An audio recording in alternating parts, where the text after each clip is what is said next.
Welcome to This Week in Video Games, episode 15. My name's Tom Kershaw, and this is a podcast all about the world of video games. This week, I'll have a look at some E3 2019 predictions and get into Owlboy for Nintendo Switch. In the news this week, Sony and Microsoft team up on cloud gaming, Nintendo reveal a whole host of detail about Super Mario Maker 2, and Red Dead Online gets a huge update. So it's a packed show, let's get into it.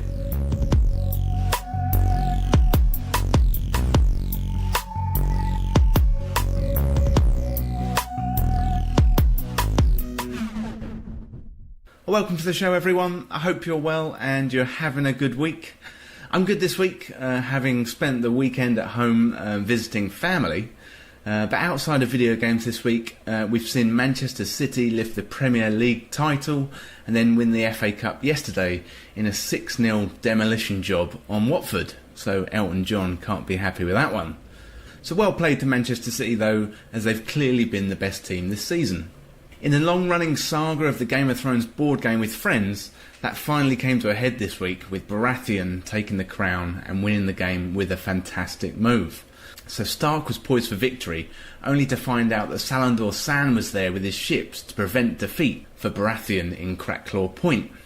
So it seemed inevitable that Stark or Martell was going to take victory, but Baratheon held out and had the most castles at the end of round 10, leading him to victory in Westeros. So congratulations goes out to Chris on a great game and a legendary move that will no doubt be talked about for some time. So, a little spoiler warning for next. I'm going to talk about the Game of Thrones TV show. So if you haven't seen episode 5 of season 8, do fast forward about a minute because we're going to talk spoilers. In other Game of Thrones news this week, Dany went full Mad Queen and did the heel turn, burning down King's Landing in the process. So the internet has erupted and a petition has been created to remake Season 8, and so far we've got over 1 million signatures to get this done. So it did seem a little bit out of character for Dany to do what she did, but it'll be interesting to see how Tyrion and Jon react this week in the final episode of the current story of Game of Thrones. So we do have the prequel series coming up next year, which is going to tell us the story of the Targaryen dynasty, and that should be out sometime in 2020. I think we're talking about April or maybe summer. But both Season 7 and Season 8 do seem to have been a little bit rushed this time, so ever since they got ahead of the books. But in good news, George R.R. Martin he's still writing the end of the book, so hopefully Winds of Winter will come out soon, and maybe we'll get the ending we all want. Or maybe it'll be the same. Who knows? So that's it for non-gaming related stuff this week. Let's get into what I've been playing this week.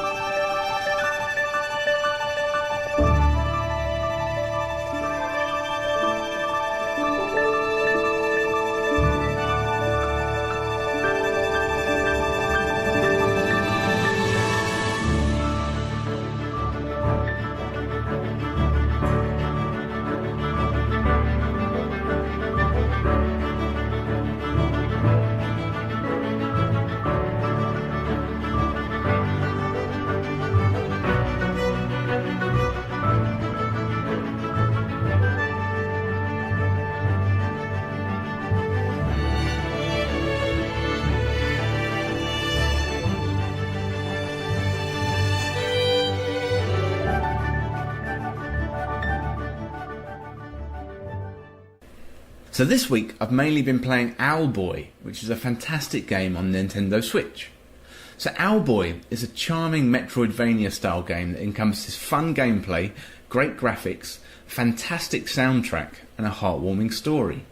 So the Nintendo Switch has a wealth of these types of games to choose from, so standing out from the crowd takes something a little bit special, and Owlboy definitely has that certain something.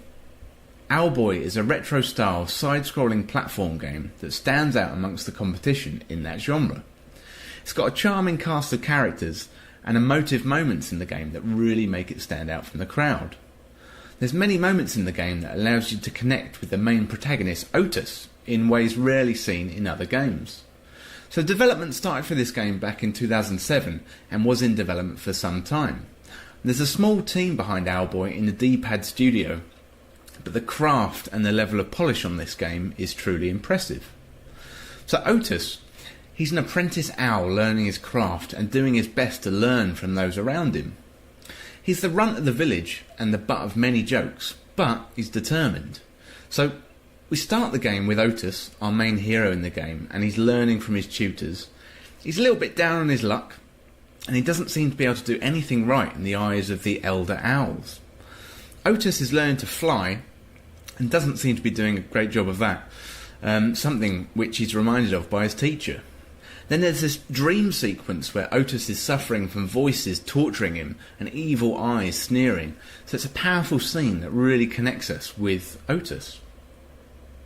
So as Otis wakes up, he's sent over to watch the town as the villagers have heard that pirates have been spotted. So we've been asked to keep watch by our master. And this is the first opportunity for us to take to the skies in this impressive, detailed and charming levels. So Otis flies around and he talks to a few characters, including his close buddy Geddy. And then a stranger is spotted in the village. So we pick up Geddy, who defend us from local bullies, and we head on down to the caves to investigate a stranger. Here we're introduced to the first dungeon-style encounter, making our way through caves, solving puzzles and using Geddy's pistol attack to defeat enemies. So gameplay in Owlboy is really fun. Otis himself can fly around free of any timer or stamina gauge, which is a really refreshing feature in a game like this. So more often than not, when we fly around in games, we're limited by a timer. However, having the freedom to fly where and when we want is great. The flying mechanic is central to the gameplay. So Otis doesn't have many attacks other than a simple spin. However, that's not going to do much other than stun certain enemies. So by teaming up with other characters like Geddy, that extends the gameplay options in Owlboy to great effect. So Geddy's got a short-range pistol which allows us to fly around and shoot at will. And there's other characters that we can team up with later in the game, which switch things up even further. The graphics in Owlboy are very impressive indeed, with a pixel art style that's both retro in feel but also modern in style. The detail that goes into the impressive character design and the emotion the characters portray with such a limited number of pixels is really impressive. And the art style adds up to the overall sense of the game's charm. The graphics also have an impressive parallax layers breathing life into the environments. And the soundtrack for Owlboy is as impressive as the graphics. The soaring music in the triumphant moments is a joy to listen to, and the perfect audio to accompany the action. There's also melancholic music as well when the story takes a sad turn. The music is absolutely superb and some of the best seen on an indie title on the Nintendo Switch. Owlboy is enjoyable from start to end. The story is charming and the gameplay is fun. I played the game on the move on my Nintendo Switch and it was perfect to dip in and out from. The main story isn't too long, coming in about 10 hours in total, but the story from start to finish kept me wanting to come back for more. So charming is a word that's heavily associated with this game, but once you start playing you immediately understand why. I sat on the fence for some time with Owlboy, but since I finished the game I wonder what took me so long to play it. The only criticism of the game would be that sometimes Otis and friends feel a little bit limited, and the lack of the overall world map would be a nice addition. Otherwise, the game is a perfect execution of the side-scrolling platform genre, and it'd fit nicely into anyone's Nintendo Switch collection. So the game was developed by D-Pad Studio. It's out on Nintendo Switch, PS4, Xbox One, PC and Mac.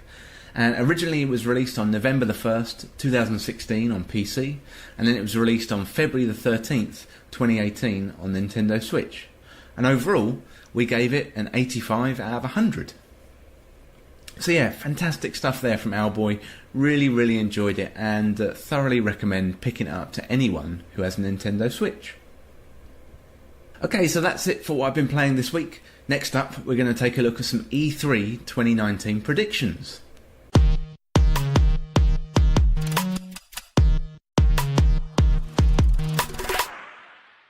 So E3 2019 is just around the corner, which means a whole host of new games and maybe even consoles will be announced. I thought it'd be fun to make a few E3 2019 predictions before the event, and then we can go back afterwards and check out, see how we did. So E3, it's like Christmas for gamers, where we get glimpses of new games, hardware, as well as all the weird and wonderful press conferences. Here's looking at you, Ubisoft. So E3 2019 is a little different from other years. Sony's pulled out of the main press conference this year, leaving a big gap in the schedule. And it's not clear at this time who, if anyone, is going to fill that slot. That leaves Microsoft as the only one from the so-called Big Three to put on a good show. So let's run down the press conference schedule. So we've got Microsoft at 9 PM on Sunday the 9th of June, Bethesda at 1:30 AM on Monday the 10th of June, Devolver Digital at 3 AM on Monday the 10th of June, we've got the PC Gamer Show, that's 6 PM on Monday the 10th of June, and the Limited Run Games, that's 8 PM Monday the 10th of June as well. And then finally on Monday the 10th of June we've got Ubisoft at 9 PM on Monday. We've also got Square Enix, that's 2 AM on Tuesday the 11th of June, and all times there are in British summertime. We've also got video announcements as well, so EA Play, that's going to be 7 PM on Saturday the 8th of June. We've got Nintendo Direct, that's 5 PM on Tuesday the 11th of June.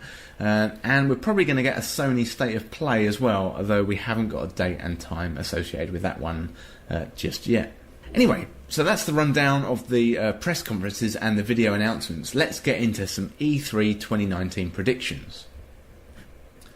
So first up, Microsoft unveiled Project xCloud. So they've been discussing the Project xCloud for some time, but E3 2019 may be the time where they set a date for the rollout, or maybe even the pricing details. And it's likely we're going to see some demos on devices and some more details about the Azure infrastructure.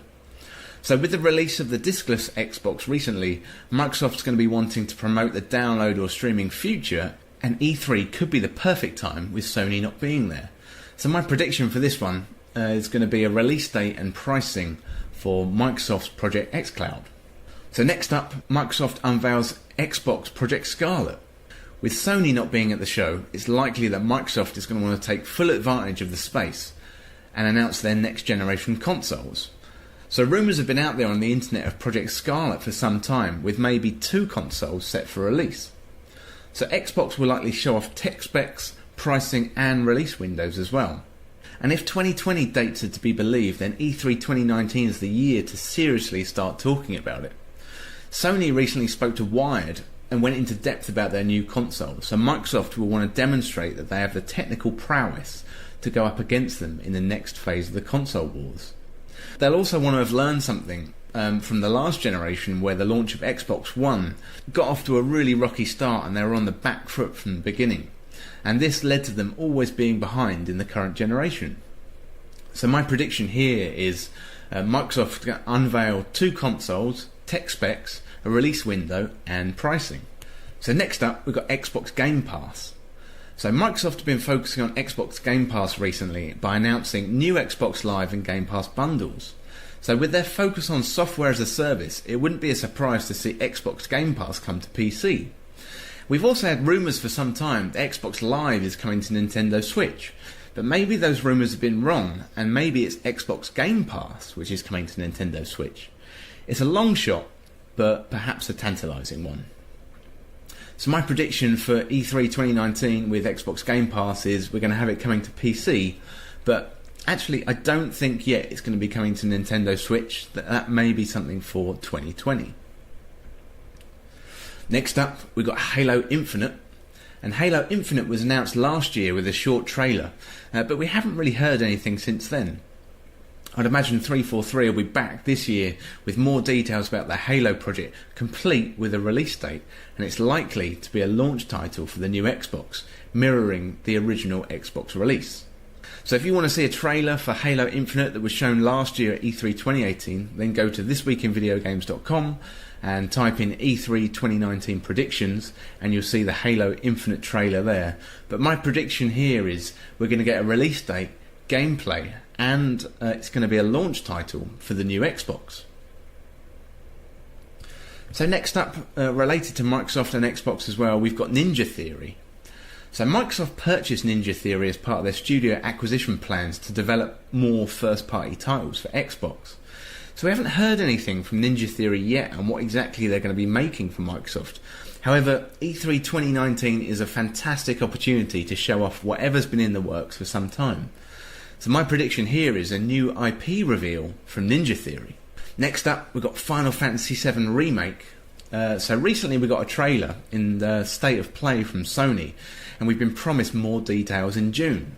So this E3 could be the year when we finally get a release date for this long-awaited project. And we also don't know many details about the episodic nature of the current game either, so I'm predicting that we're going to get more details about how it's going to be rolled out. So the prediction here for Final Fantasy VII Remake is release date, gameplay, and details of the episodic rollout. So next up, we've got Cyberpunk 2077, and last year we got a behind closed doors look at the game, which was later released on YouTube. This year, I think we're going to get something a bit more playable and a release date. However, I don't think this is going to be released in 2019. It's more likely to be a 2020 release date with next generation consoles in mind. So my prediction for Cyberpunk 2077 is a release date, gameplay, a playable demo, and it's going to be a launch title for the new Xbox and PlayStation. Next up, we've got Doom Eternal. And last year, we got the announcement that Doom Eternal was coming out, but nothing really more since then. So it's likely that Doom Eternal is going to release later in 2019. So gameplay, release date and a content plan is a likely topic for discussion at Bethesda's press conference.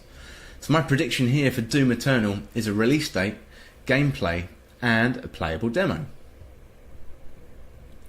Next up, we've got the Avengers Game. So Square Enix announced the Avengers Game back in 2017, but we haven't heard many details since then. So the game's being developed by Crystal Dynamics, who developed Tomb Raider, and Eidos Montreal of Deus Ex. So former Naughty Dog and Visceral Games execs have joined the leadership team, so we've got a whole host of talent in that project. But we don't know much about the game. This year will be the year where Square go in depth. So my prediction for E3 2019 is a gameplay reveal of the Avengers Game. So next up, we've got Metroid Prime. So Metroid Prime 4 was pushed back earlier this year when we had an announcement from Nintendo saying it wasn't going to plan and that development had been handed over to Retro Studios. Therefore, I think it's going to be some time and we're probably going to have to be a little bit patient. However, I believe that Metroid Prime 1, 2 and 3 is going to be ported to Nintendo Switch and released in 2020 to tide us over. So my prediction here is the Metroid Prime trilogy is going to be released on Nintendo Switch in 2020, but we're probably not going to get anything of Metroid Prime 4. Next up, we've got Assassin's Creed Ragnarok. So Assassin's Creed has taken a break in 2019, but it's going to be back in 2020. And I understand that the next game is going to feature Vikings, and apparently the game is called Assassin's Creed Ragnarok. So perhaps it's going to be more sailing the seven seas like Black Flag. So my prediction for E3 2019 is we're going to get a trailer, gameplay, and a release date for Assassin's Creed Ragnarok. Next up, we've got Splinter Cell. So Ubisoft are apparently working on a few AAA titles at the moment, and one of them could be a new Splinter Cell game. So we haven't seen anything from the Splinter Cell series since 2013, except a few teasers in other Ubisoft games. So 2019 is about right for the development cycle of a new title, and we could see a trailer. So my prediction here is we're going to get a new trailer for the Splinter Cell series. Next up, we've got Animal Crossing, and fans have been calling for a new Animal Crossing game for some time. With Pokemon likely to be the main event for Nintendo this year, maybe we're going to get a trailer for the new Animal Crossing game. This was a wildly successful game on other Nintendo platforms and is going to be a huge crowd pleaser. So my prediction for this year's E3 is we're going to get a trailer for Animal Crossing, but maybe no gameplay. So next up, this is a hopeful one for Legend of Zelda on Nintendo Switch.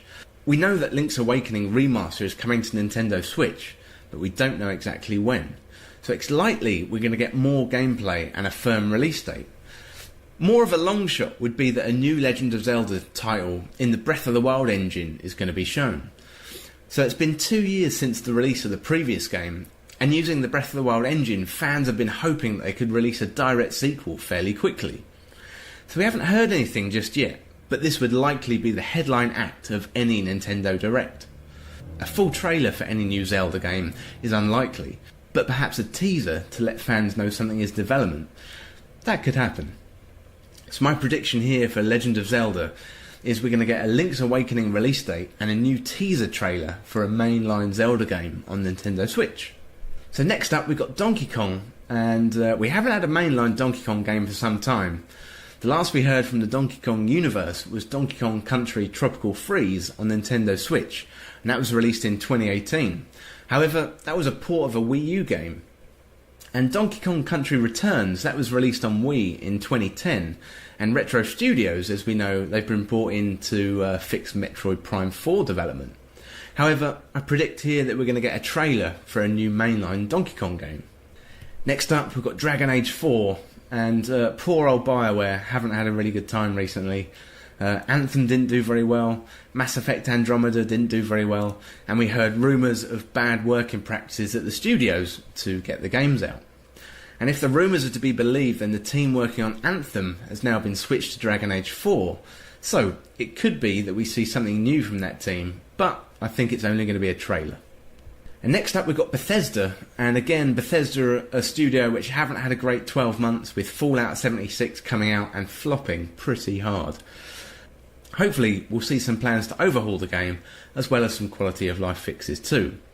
I think it's too early for Starfield and Elder Scrolls 6 gameplay. However, we may get a trailer for Starfield.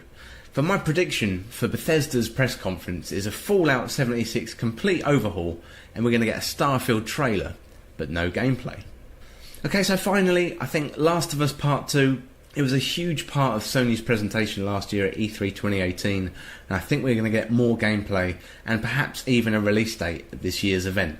So rather than hold off for another year, I think this game's going to be coming out in 2019 and probably release on current gen consoles like PS4 and Xbox One. Now Sony's release day is gone, they're going to want to start promoting their next first party title, and my money's on Last of Us Part 2 coming out later this year. So my prediction here is we're going to get a playable demo of Last of Us Part 2, gameplay and a release date.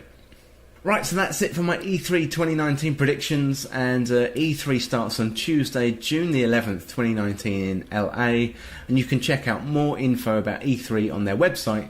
So if you go to thisweekinvideogames.com and type in E3 2019, and you'll find a link to E3's website, which includes tickets, schedule, and how to watch if you're not able to go. Right, so that's it for E3 2019 predictions. And don't forget, if you enjoy This Week in Video Games, do head on over to iTunes and leave us a nice review. It really, really helps us get the word out. So head on over to iTunes over on the web or on any device, and search up This Week in Video Games podcast. And if you leave us a nice review, that would be very much appreciated. And don't forget as well, This Week in Video Games is also on YouTube, where we've got a dedicated YouTube channel. All of the archive of the podcast goes up there, and I do pick out highlights of the podcast as well, things like reviews and interviews and features. So go to YouTube and search up This Week in Video Games, and do subscribe to the channel and join in the conversation there in the comments. It'd be great to have you there, and check out all that great content on YouTube. Okay, so that's it for the promotion of This Week in Video Games on other platforms. Next up, let's go into the news.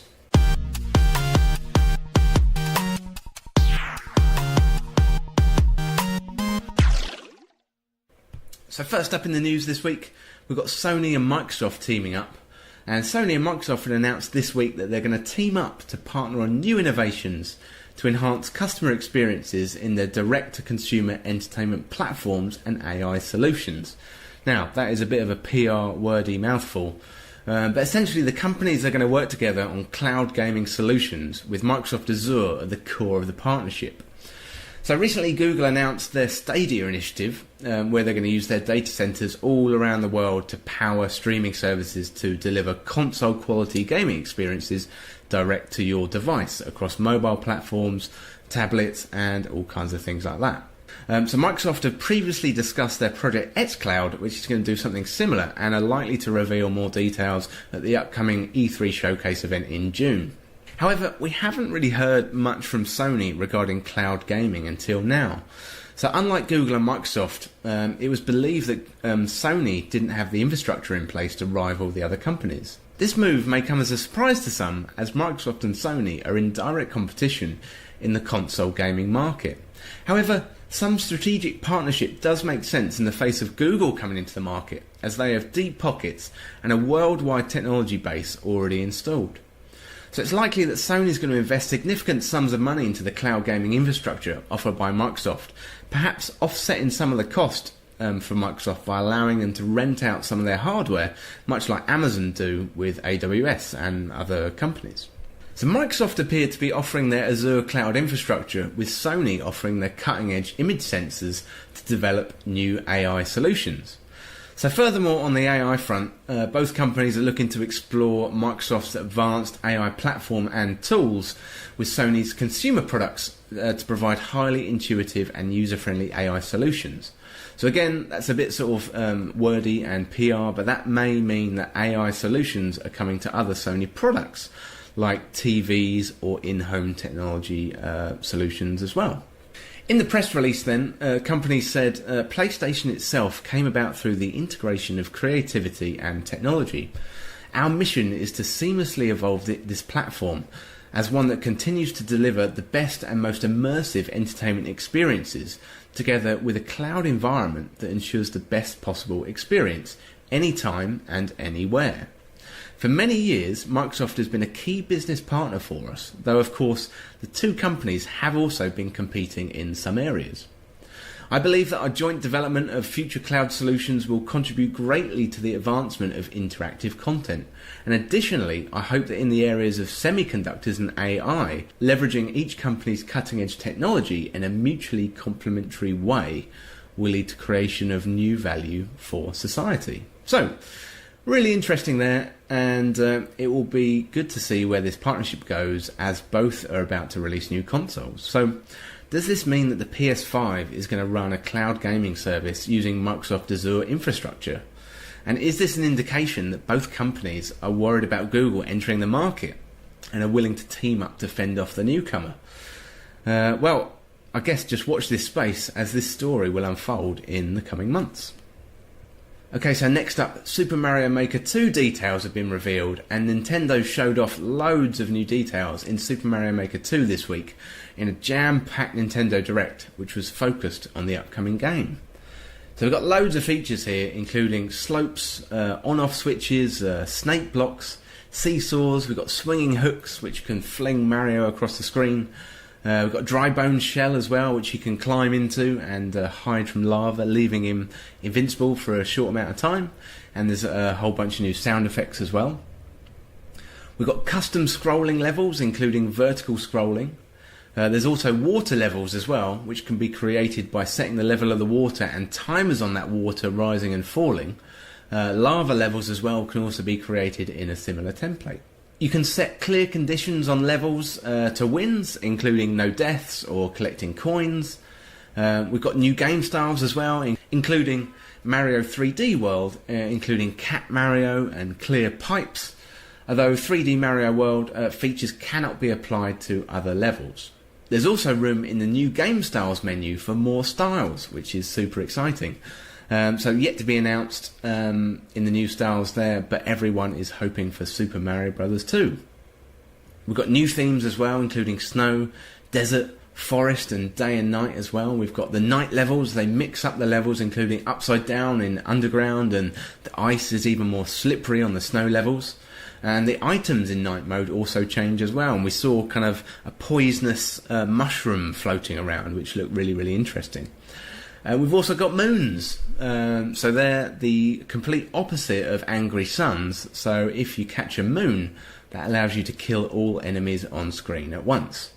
We've got co-op level creation for 2 players. We've got story mode, which looks pretty cool, and you can take on other people's levels in Course World, which you're going to need a Nintendo Switch Online account for. And so it's all been overhauled from the original Super Mario Maker. It looks much simpler, and you can browse levels by difficulty, location, genre and popularity. 100-Man Mario has also been replaced by the Endless Challenge, which allows you to take on an infinite amount of random Mario levels. And also we've got local multiplayer for up to 4 players as well.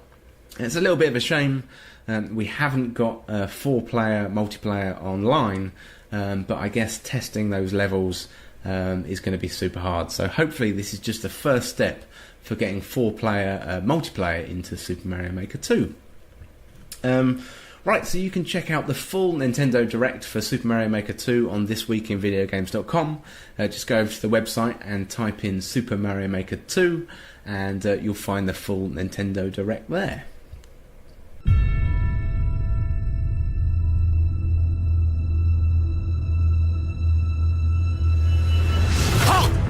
Hands up! Have fun. I'm here for you, to help take the load off your shoulders. So, what's our next move, boss? That's easy enough. Are you okay? I'm fine. Here, this is for you. A flower?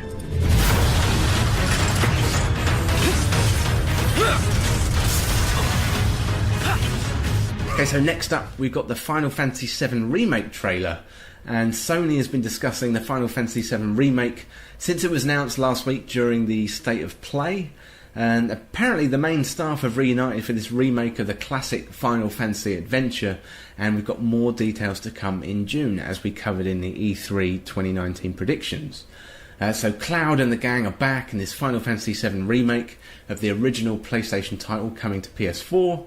The original game came out in 1997 and was released on the original PlayStation, although it has been recently re-released on Nintendo Switch. So if you don't want to wait for the remake, you can go out there and get it right now and you can play it on the go. You can check out the full details on PlayStation's blog. If you go to thisweekinvideogames.com and type in Final Fantasy VII Remake, you'll find the link to PlayStation's blog there. Okay, so next up we've got bans for piggybacking in Apex Legends. And Respawn have issued a warning to players against this practice called piggybacking in their latest update to fans posted on Reddit this week. So piggybacking is where players enter games and don't do anything only to gain XP just by being there. They don't collect weapons, they don't fire a gun, they don't do anything. They're just kind of AFK and really just kind of ruin the game for everyone. They're just there for the free XP and really aren't doing anything. So Respawn, good on Respawn for noticing this. They said this in their latest update. So we've been seeing some feedback from players around this, and we've been doing some internal investigations looking at game data to understand how many of the matches are being played and affected by this behaviour. So after looking at the data and internal discussions, we've decided that in the future we're going to start providing temporary bans for players that exhibit piggybacking behaviour and extreme cases that could lead to a permanent ban. This change won't be immediate, but we wanted to give a heads up to players so you can adjust your behaviour. So the team behind Apex Legends, they've been pretty damn good at going after cheaters and players trying to ruin other fun times. So this latest attempt to prevent players from getting a free ride should definitely be applauded.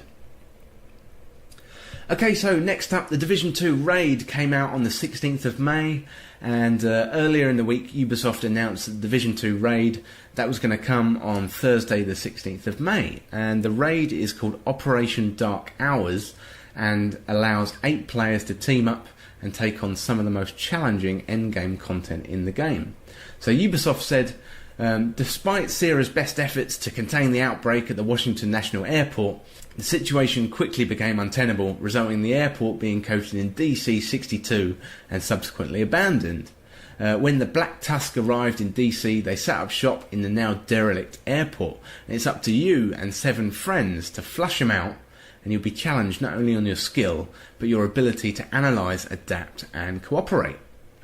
So yeah, as we said, the raid was released on the 16th of May, and to start the raid, if you've got the Division 2 and you haven't jumped into the raid yet, you're going to need to go to the helicopter pilot at the base of operations, and that unlocks a new raid tab on the social menu, allowing everyone to jump in. So as with other raids in other games, the loot drops will be one of the main incentives in the game. So we've got new gear sets, an exotic weapon and vanity items. They're going to become available for players to grind and chase. There's also exclusive rewards for the team that gets to world first and the teams that also beat it during the first week. So you've still got up until next Thursday. So if you want to get those exclusive rewards for beating it in the first week, then you can do so. And to be able to get into the raid, you're going to have to be level 30 and reached World Tier 5 and have a minimum gear score of 490. So you don't need a full party of 8, but Ubisoft have said the difficulty is not going to scale depending on how many people are in your team. So if you do go in with under 8 players, you're probably going to have a tough time. So the Division 2 raid is also run on a weekly timer, and the boss loot is only going to be dropping once a week, but you can still grind the raid with no additional loot dropping throughout that week if you do want to practice. And Division 2, they put in a lot of effort into their endgame, and this is just the next step in the quest to give players incentive to keep playing. So if you want to find out more about that, go to the website, check out thisweekinvideogames.com, type in the Division 2 raid, and you'll see a link out to various websites for how to get involved in that. Order don't exist no more in this chaos of a world. I've thought long and hard about ethics. We will finish this thing one way or another. About responsibility. My mistress asked me to remind you of why you have your freedom. About rule of law. They'll be back until every decent person in this town is dead. And I decided I'd just do this. Hey, ain't this just a day to be thankful for? Here's where I stab you all in the back. Shouldn't imagine they would kill us in broad daylight, but you never know.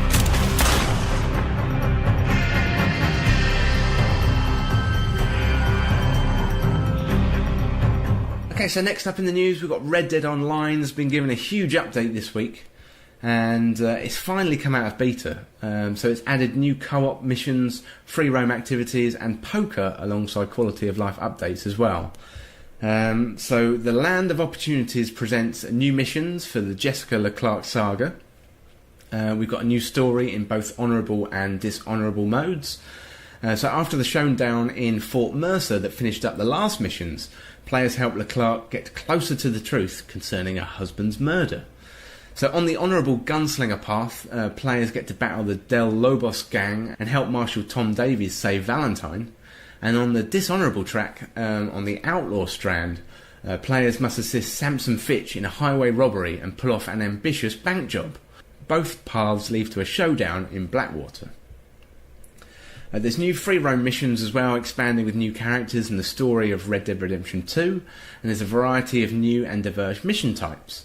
So bring your posse to meet with Thomas the Skiff Captain down in Bayou Noir, and for some honest work, or visit the Aberdeen pig farmers to get your hands dirty.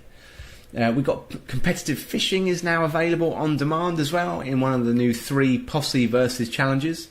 So posse leaders can use the player menu to trigger posse competitions. In the biggest fish contest, you can shoot the most birds in the bird shooting contest, or you can pick up the most plants in the herb picking contest as well. And there's new dynamic events as you make your way across the lands with the townsfolk and the travellers in need of assistance. Or perhaps outlaws, they're looking to prey on lone riders. So XP, cash and honour, and even gold are all up for grabs.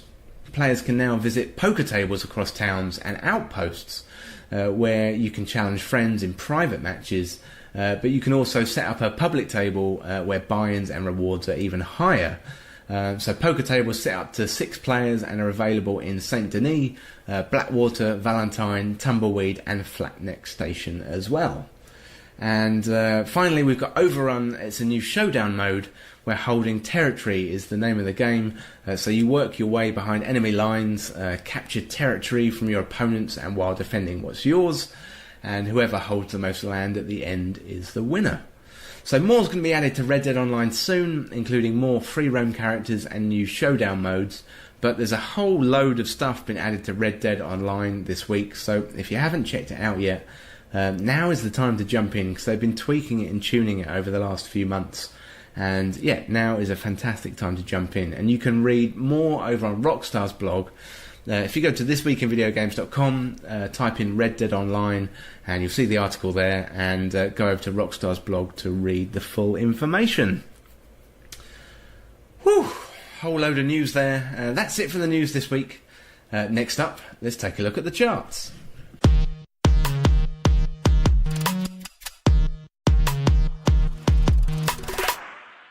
So in the charts this week, no major manoeuvres, looks largely the same as last week. In at number 10, up 1 from 11, we've got Super Smash Bros. Ultimate. Holding steady there at number 9, we've got Forza Horizon 4. Down 1 from 7 to 8, we've got New Super Mario Bros. U Deluxe. And up 1 from 8 to 7 is Tom Clancy's Division 2, perhaps boosted by the raid that came out this week. And then holding there at number 6, we've got Mario Kart 8 Deluxe. Holding at number 5, we've got Grand Theft Auto 5. Number 4, Red Dead Redemption 2. Number 3, we've got FIFA 19. Holding steady there at number 2, we've got Mortal Kombat 11. And still at number 1, we've got Days Gone. So a largely unchanged chart there this week. We've had a few weeks of not really much coming out. But Days Gone and Mortal Kombat 11 still seem to be selling really, really well. And yeah, otherwise, not too much movement in the charts this week. So we'll be back next week to check out the charts and see if anything can break into that top 10. But that's it for the charts for now. Let's see what we've got coming up next week.